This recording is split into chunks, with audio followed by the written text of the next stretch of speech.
Bismillahirrahmanirrahim. Assalamu alaikum. Welcome to NMDCAT Physics. Conceptual questions है vector और scale के chapter number 2 first year का है। आप लोग देखें, अपना बुक्स को ओपन करें, अगर बुक है तो उसको ओपन करें और आ जाइए पेज नंबर 71 पे, या अगर बुक नहीं है तो ये देख लीजिए जनाब।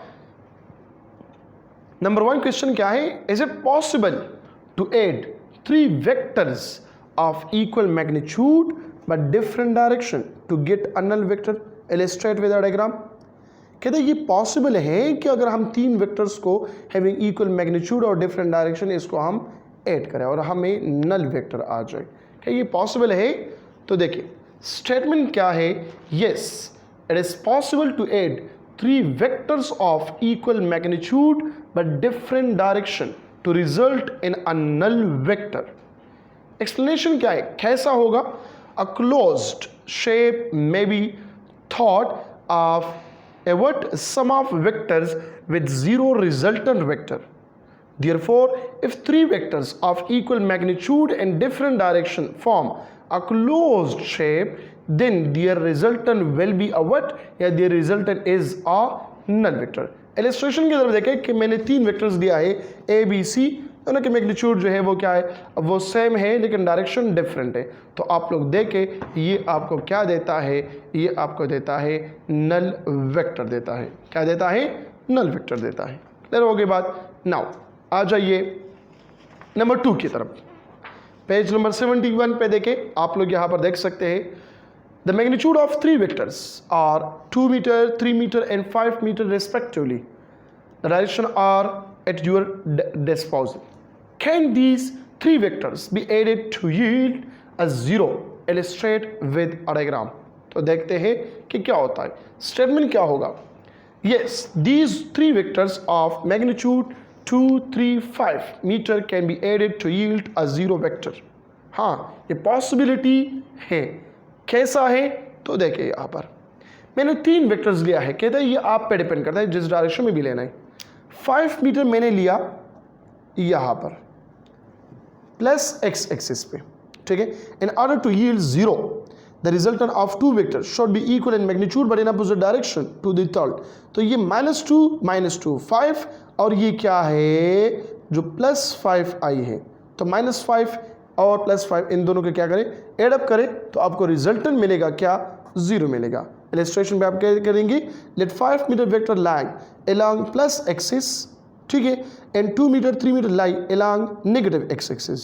सो -3i -2i by adding them we get a 0 vector as shown in figure. तो यहाँ पे आप लोग देख सकते हैं कि कैसे ये बराबर है, ठीक है। y axis plus y minus plus x minus x. तो बेटा अगर आप y पे लेते हो तो यहाँ पे +5 ले ले, यहाँ पे -5 यहाँ पे +5, यहाँ पे -3 -2, इसको आप एडअप करें, आंसर जो है आपको मिल जाएगा। क्लियर होगी बात? नाउ क्वेश्चन नंबर 3 पे आ जाइए। क्वेश्चन नंबर 3 क्या है? पेज नंबर 71 या आप लोग देख सकते हैं कि what units are associated with the unit vector I J K. कौन सा यूनिट एसोसिएटेड है यूनिट वेक्टर आई जे और के के साथ? तो देखिए question number 3, there are no unit associated with unit vector I J K. क्यों? रीजन क्या है? रीजन ये है बेटा, रीजन लिखेंगे unit vector I J k just represent x y z direction of vectors, that is direction of vectors in a Cartesian plane, ठीक है। Cartesian plane मतलब ये है, यहाँ पे इसके साथ बनाई क्या डायग्रामेटिकली इसको शो अप करें कि कैसे होता है। ये आई शो करता है, ये जे शो करता है और ये क्या शो कर रहा है, ठीक है। यूनिट वेक्टर क्या है? Vector divide by magnitude of vector है। For example if a force is applied on an object in X direction, its unit vector I is given by I is equal to f vector divided by f. Since f vector and f have the same unit but I is the what? Unitless. ये f जो है वो तो vector है, ये f magnitude है और ये I क्या है? ये इसका डायरेक्शन है। मतलब इसको हम लिखते हैं F vector is equal to F into F unit vector. तो एफ यूनिट वेक्टर तो सिर्फ डायरेक्शन शो करता है कि ये अलोंग क्या है, अलोंग एक्स एक्सिस है या अलोंग वाई एक्सिस है या अलोंग जेड एक्सिस है। तो ये असल में क्या है, एसोसिएटेड विद आई जे के, ये यहाँ पे वेक्टर्स को शो नहीं कर रहे। ठीक है, आ जाइए क्वेश्चन नंबर 4 पे, page number 71। Can a scalar product of two vectors be negative? क्या scalar product of two vectors negative हो सकता है? Provide a proof and give an example. Proof provide करे और एग्जांपल दे दे। तो क्वेश्चन नंबर 4 में मैंने स्टेटमेंट यहाँ पे लिख दिया। स्टेटमेंट क्या है? Yes, scalar product of two vectors be negative. Scalar product of two vectors क्या है? नेगेटिव हो सकता है। एक्सप्लेनेशन में आप लोग देखें फिर, scalar product of two vector is defined as the product of magnitude of one vector and the component of other vector in the direction of first vector। ठीक है, a dot b is equal to ab cos of theta। vector a and b that are antiparallel to each other as shown in figure, antiparallel है।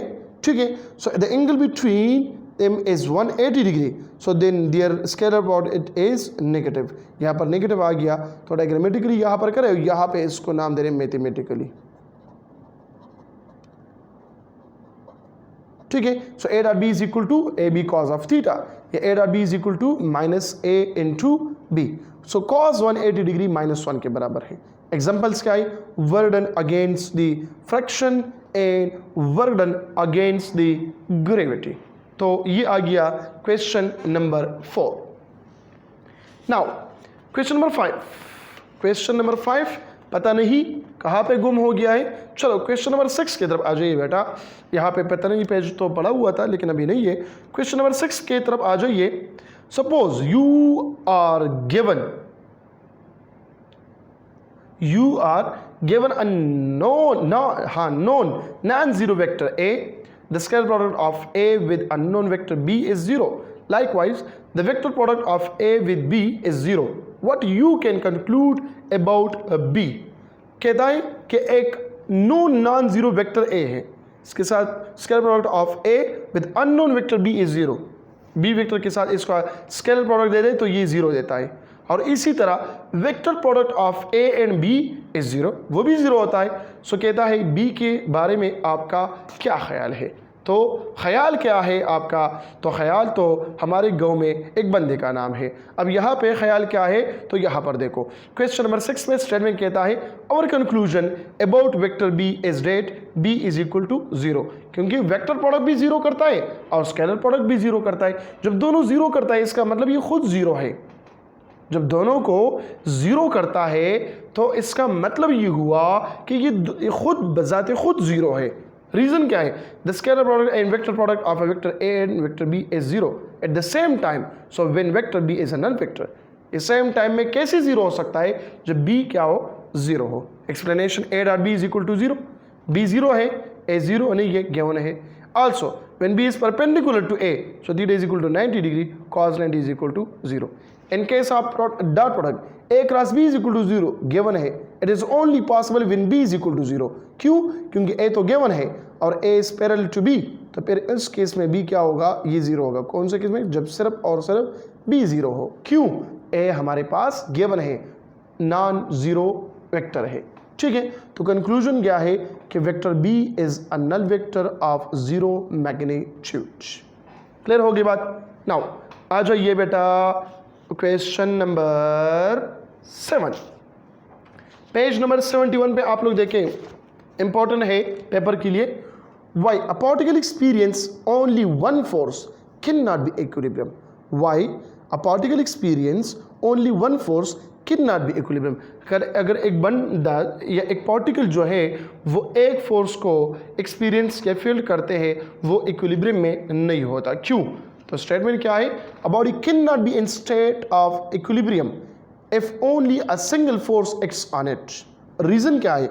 We need two or more than two forces equal in magnitude but in opposite direction to cancel each other अब ये एक force तो और force के साथ cancel नहीं हो रहा, इसलिए ये इक्विलिब्रियम में नहीं है। कम से कम जो फोर्सेस चाहिए इक्विलिब्रियम के लिए वो दो same magnitude but in opposite direction के लिए होगा। क्लियर होगी बात? तो यहाँ पर ये रीजन आ गया। एक्सप्लेनेशन में देखें, if there is only one force acting then we can cancel it out and the net force on be zero.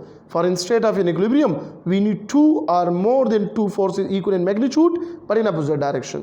ये इस दोनों का अपोजिट डायरेक्शन है, इस वजह से फोर्स यहाँ पे क्या है, जीरो है, और ये बॉडी जो है स्टेट ऑफ इक्विलिब्रियम में है। अगर यहाँ पे मैं बॉडी ले लो और इस पर सिर्फ एक फोर्स लगाओ तो फिर तो ये मूव होगा, ठीक है, ये इक्विलिब्रियम स्टेट में नहीं होता। क्लियर होगी बात? Mathematically summation of if i is equal to zero, i is equal to 1 to n first condition of equilibrium है। So f1 plus f2 is equal to zero. f2 कितना है? ये minus f2 है, मतलब minus f1 के बराबर है। So f1 is equal to zero, या f1 minus f2 is equal to zero, या f is equal to m है तो 4 जीरो है इज इक्वल टू m है, mass equal to zero, x is equal to, तो mass is not equal to zero but a is equal to zero. That's why यहाँ पे जो हमारे पास force क्या है वो जीरो हो जाएगा। कंक्लूजन क्या है? For a body be in equilibrium the net force must be equal to zero, ठीक है ना। और जब फोर्स जीरो नहीं हो तो फिर उसको हम इक्विलिब्रियम नहीं कह सकते, ठीक है। नाउ नंबर 8, नंबर 8 पे क्या है? कहता है to open a door there has an handle on the right end the hinges on the left, a torque must be applied. Is the torque clockwise or counterclockwise when viewed from above? Does your answer depend on whether the door opens toward or away from you? तो answer क्या है? Statement ये है, yes, the torque depends whether the door open toward you or away from you. Torque depend करता है कि door आपकी तरफ ओपन होता है या आपसे दूर उस डायरेक्शन में ओपन होता है। एक्सप्लेनेशन क्या है? while handle on the right and hangs of the door on left on viewing from above when you open the door towards you, या आपकी तरफ ओपन होगा मतलब पुल होगा, the torque will be clockwise, negative torque होगा। but when you open the door away from you the torque is anti clockwise. जब इसको push करते हो तो ये क्या होगा, ये डोर को पुश करते हो उस साइड पे ये ओपन होगा तो उस टाइम टार्क एंटी क्लॉकवाइज होगा। लेकिन अगर ये डोर पुश पुल करते हो, अपनी तरफ ओपन करते हो, तो इस टाइम टार्क यहाँ पर क्या होगा, वो नेगेटिव टार्क होगा। तो मैथमेटिकली आप लिख सकते हैं कि R cross F positive torque और F cross R negative torque. Conclusion क्या है? Torque is a vector quantity whose direction is along the axis of rotation.